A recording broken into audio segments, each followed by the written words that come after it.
جو تو P T I سے ظلم پنجاب پولیس کرتی تھی، آج اس سے زیادہ ظلم انہوں نے کسانوں پہ کیا. مارا گیا، پیٹا گیا، وہاں پہ شیلنگ کی گئی. اور کیا کہ کسان پروٹیسٹ کیوں کر رہے ہیں؟ سر کسان پروٹیسٹ نہ کرے تو کیا کرے ویسے؟ جس کی 2500 روپے من گندم نہ بکے سر، آخر وہ کر ہی کیا سکتا ہے؟ اور مزے کی بات سر، آج کچھ ایسے فیکٹس لے کے آیا ہوں کہ شاید آپ بھی پریشان ہو جائیں گے. آپ کو یاد ہو سر، میں نے پچھلی سپیچ میں کہا تھا کہ پاکستان میں 46 لاکھ ٹن کے قریب گندم پڑی تھی جس وقت نگران گورنمنٹ نے یہ فیصلہ کیا کہ ہم یوکرین سے گندم منگوا لیتے ہیں. 46 لاکھ ٹن. یہ بات ہے سر 22 اکتوبر 2023 کو، جب نگران کیئر ٹیکر گورنمنٹ نے اس کی فیصلہ کیا کہ ہم یوکرین سے گندم منگوا لیتے ہیں. اس دن سے لے کے اب تک سر 34 لاکھ ٹن یوکرین سے گندم منگائی جا چکی ہے، جس کی لینڈڈ کاسٹ میں نے اس وقت بتایا تھا 3100 روپیہ من ہے سر. لینڈڈ کاسٹ 3100 روپیہ من. وہ گندم پنجاب میں سر 4500 روپیہ من بیچی گئی. 1400 روپیہ پر من پروفٹ اگر لگایا جائے سر، 400 روپے ٹرانسپورٹیشن، مڈل مین، سارے کمیشن نکال دیے جائیں، 1000 روپیہ من اس 31 لاکھ ٹن کے پیچھے نفع بنایا، جو کہ 85 ارب روپیہ بنتا ہے. سر کسی نے اس سسٹم میں بیٹھ کے 85 ارب روپیہ نفع کمایا. حیرانی کی بات سنیے سر، 22 اکتوبر کو کیئر ٹیکر گورنمنٹ اعلان کرتی ہے کہ یوکرین سے گندم منگوا لے، اور 1 نومبر کو پہلا جو شپ ہے وہ یوکرین سے پاکستان آ جاتا ہے 8 دن کے اندر. نارملی سر اگر آپ یہ جہاز یوکرین سے منگوائیں تو 22 سے 24 دن لگتے ہیں. آج گورنمنٹ نے اعلان کیا کہ جب نے اجازت دے دی ہے آپ یوکرین سے گندم منگوائیں، پھر وہ ایل سی کھلے گی، بینک جائے گا، 100 مسئلے. 22 دن سر ایک جہاز کو لگتے ہیں یوکرین سے کراچی آنے میں. پہلا جہاز 8 دن کے اندر آ گیا. سر کوئی نہ کوئی تو نفع بنا رہا تھا، جس کو پتا تھا کہ اجازت نگران گورنمنٹ دینے والی ہے، اس نے آرڈر آلریڈی پلیس کر دیا تھا ایڈوانس میں، اور 8 دن میں پہلا جہاز آ گیا.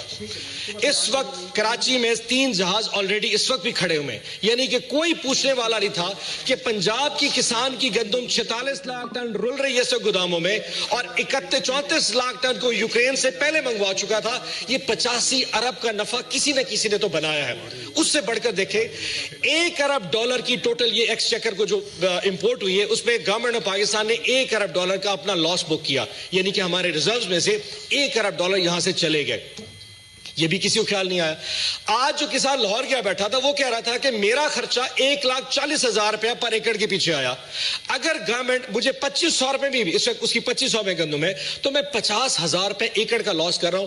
اس وقت پنجاب کے کسان کو 100 ارب کا لاس ہوا. اور جناب چیئرمین یہ یاد رکھیے گا، یہ لاس جو آ جائے اگلے 3 سال اس کے آفٹر شاکس آئیں گے. اگلے سال گندم کسان کاشت نہیں کرے گا، پھر یہ گورنمنٹ پھر پیسے منگوا کے باہر سے پھر گندم امپورٹ کرے گی، اس پہ پھر پیسہ بنایا جائے گا. یہ ایک ایسا وشیس سرکل سٹارٹ کر دیا ہے جو کہ نیور اینڈنگ ہو چکا ہے. اور ایک چیز اور بتا دوں سر، جن لوگوں نے امپورٹ کیا، میں نے ان کو فون کر کے پوچھا کہ آپ لوگوں نے امپورٹ کیوں کیا، تو فیڈرل گورنمنٹ والے کہتے ہیں کہ ہمیں پنجاب نے کہا تھا، اور پنجاب والے کہتے ہیں ہمیں فیڈرل گورنمنٹ نے کہا تھا. سر چور ان دونوں گھروں میں بیٹھا ہے، جس نے پیسہ بنایا، جس نے نفع کمایا، اور آج ان کی وجہ سے یہاں پہ کسان رو رہا ہے. میری آپ سے بڑی مؤدبانہ گزارش ہے سر، میں منسٹری آف فوڈ پروڈکشن کے اس وقت سٹیٹسٹکس لے کے آیا ہوں. جس دن 22 اکتوبر کو 2023 کو فیڈرل کیبنٹ کو یہ پروپوزل دیا گیا تھا، اس وقت یہ لکھا پڑا تھا کہ پاکستان میں 46 لاکھ کے ذخائر، اس وقت 60 لاکھ ٹن کے ذخائر پڑے تھے. وہ کون سے لوگ ہیں جنہوں نے الاؤ کیا؟ نمبر 1. نمبر 2، انہوں نے سرکاری گندم کا ریٹ 4600 روپے من رکھ دیا کہ ہم سرکاری گندم 4600 روپے من سے کم پہ ایشو نہیں کریں گے. سو فلور مل والے کو کہا کہ تمہیں 4600 میں پاکستانی گندم مل رہی ہے، تم یوکرین کی گندم 4300 روپے میں لے لو. جان بوجھ کے ایسا انسینٹیو کریٹ کیا کہ اس وقت فلور ملوں نے وہ گندم جو پنجاب کی تھی وہ نہیں اٹھائی اور یوکرین کی کھا گئے. آج اس کا حل یہ ہے کہ اس وقت فیلڈز میں گندم کی گندم رول رہی ہے سر، اور یقین جانے ڈیلی بارشوں کی وجہ سے اس کا کوئی پرسان حال نہیں. لیکن مجال ہے کہ اس سائٹ پہ بیٹھے جو دوست ہیں وہ اتنے بے حس ہیں، کیونکہ کسان کی مرنے کی آواز اسلام آباد میں کب پہنچے گی سر؟ وہ لاہور، وہ ملتان، وہ سندھ مرد کھور کے کھپ ہو جائے گا. یہاں پہ تو سب الحمدللہ اچھا کی رپورٹ چلی ہے.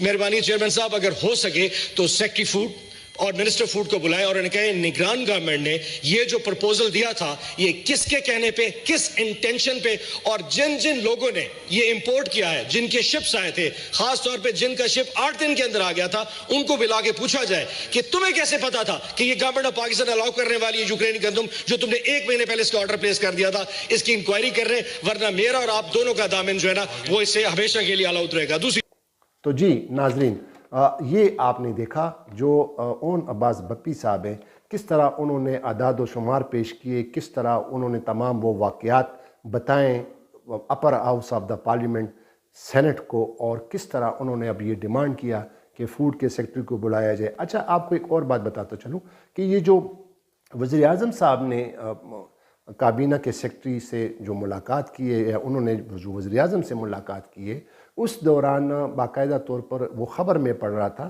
تو اس میں لکھا ہے کہ دریں اثنا کابینہ کے سیکٹری نے اس بات کی تردید کی کہ سابق جو نگران وزیر اعظم ہے انوار الحق کاکڑ اور سابق نگران وزیر اعلیٰ پنجاب اور موجودہ جو وزیر داخلہ ہے محسن نقوی، ان کو طلب کرنے کی حوالے سے خبریں بالکل بے بنیاد ہیں، اور انہوں نے تردید کی۔ اب سوال یہ پیدا ہوتا ہے، جس طرح سٹارٹ میں ہی میں نے کہا کہ یہ جو گندم کا جو درآمد کا جو سکینڈل ہے، ظاہر ہے اس کی نگران کابینہ نے اس کی منظوری دی تھی، اور نگران کابینہ کس کی ہے؟ انوار الحق کاکڑ صاحب کی، یا جس کا نام آتا ہے کہ جو محسن نقوی صاحب ہیں جو نگران وزیر اعلیٰ تھے اور ابھی جو وزیر داخلہ ہیں۔ کیا یہ بات اس میں مجھے تو سمجھ نہیں آ رہی کہ تردید کی، اگر ان کو سمن بھی کیا جائے، کیونکہ آخر کار یہ اتنا جو بڑا سکینڈل بنا ہے یہ درآمدگی کا، گندم کی درآمدگی کا، تو ظاہر ہے اس وقت کی کابینہ یعنی نگران کابینہ نے اس کی منظوری دی تو ان کو تو تحقیقات میں شامل کیا جا سکتا ہے۔ یہ بات کہاں کہ انہوں نے اس خبروں کی تردید کی کہ ہم نے اس کو طلب نہیں کیا ہے۔ یہی سٹارٹ میں نے کہا نا کہ اگر اس اتنے بڑے سکینڈل کا کیا نتیجہ اخذ ہوگا، کیا اس کے جو بڑے بڑے جو مگرمچھ ہیں، جو ذمہ داران ہیں، ان کو کیفی کردار سزا ملے گی، اس کو قانون کی گرفت میں لایا جائے گا؟ یہ ایک بہت بڑا سوالیہ نشان ہے، کیونکہ ہمارے سامنے پاکستان میں گزشتہ 20-25 سال سے جو بھی واقعات ہوئے ہیں، جو بھی بڑے سکینڈلز ہوئے ہیں، چاہے وہ چینی کے ہوں، جو بھی ہوں سکینڈل جو ہوئے ہیں، اس میں جو تحقیقات کرائی گئی ہیں، تو وہ تحقیقات کا آخری جو رزلٹ ہوتا ہے اس میں جو لوگ ملوث ہوتے ہیں ان کو کلین چٹ دیا جاتا ہے، ان کو بالکل صاف جو ہے قرار دیا جاتا ہے۔ ہاں بدقسمتی سے لوگ وہی پستے ہیں جو کہ نچلے طبقے کے ہوتے ہیں، جو کہ وہ افسران جن کی زیادہ کچھ رسائی نہیں ہوتی، جو زیادہ پاورفل نہیں ہوتے، تو وہ پھر قانون کی گرفت میں آتے ہیں۔ تو اس اب جس کی تحقیقات جتنی بھی ہونی چاہیے، کم از کم یہ ایک بہت بڑا سکینڈل ہے، اور اس سے ہمارے اپنے کسانوں کو بہت زیادہ نقصان پہنچ رہا ہے۔ اور ابھی جو پنجاب میں جو کسانوں کی جو حالت ہے اور کس طرح اس پر لاٹھی چارج کیا جا رہا ہے، کس طرح ان کو جو پروٹیسٹ کر رہے ہیں، کس طرح ان کے ساتھ نمٹا جا رہا ہے، یہ بھی ایک بہت بڑا سوالیہ نشان ہے۔ تو ایک اور ویڈیو میں دوبارہ آپ کے سامنے حاضر ہوں گے، تب تک کے لیے اجازت دیجیے۔ خدا حافظ۔ پاکستان زندہ باد۔